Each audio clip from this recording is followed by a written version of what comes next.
నీకు అనవసరం, ఎరుక జాతిలో జన్మించిన వాడివి, నేను నేర్పను అని చెప్పాడు. అంతవరకే చెప్పాడు, అంతకు మించి చెప్పలేదు. ఇక వెళ్ళిపోయాడు. ఆయన మట్టితో ద్రోణాచార్యుల వారి యొక్క విగ్రహాన్ని ఒకటి తయారు చేశాడు. ఇవ్వనన్నాడు, చెప్పనన్నాడు అని ఆయన ద్రోణుని యందు వైముఖ్యమును పెంచుకోకుండా ద్రోణాచార్యుల వారి యొక్క బొమ్మ ఒకటి మట్టితో తయారు చేసుకుని ప్రతిరోజు ద్రోణాచార్యుల వారికి ప్రదక్షిణం చేసేవాడు. అతని దృష్టిలో మట్టితో చేయబడినటువంటి బొమ్మకి నేను ప్రదక్షిణం చేస్తున్నాను అనుకునేవాడు కాదు. ద్రోణుడే నాకు పాఠం చెప్పడానికి వచ్చారు నా అడవికి. రోజు ప్రదక్షిణం చేసి ఆయనకి సాగిలబడి నమస్కరించి, గురువర్యా నేను బాణం ఎలా వెయ్యాలని అడిగేవాడు.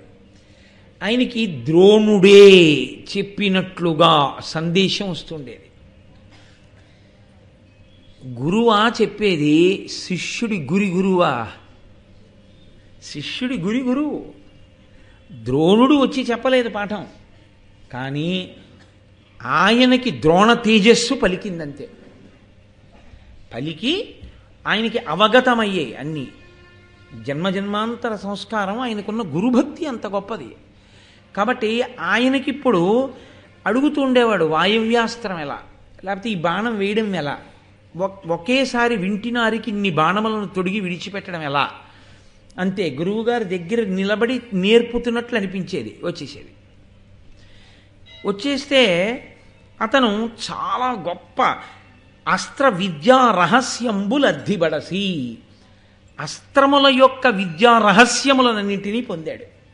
అవి శస్త్రములు కావు, కేవలం కత్తి, ఈటె ఇటువంటివి కావు.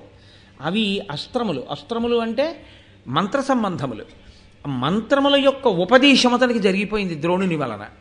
ద్రోణుడు అంగీకరించలేదు ఇవ్వడానికి, ఇచ్చానని ద్రోణుడికి తెలియదు.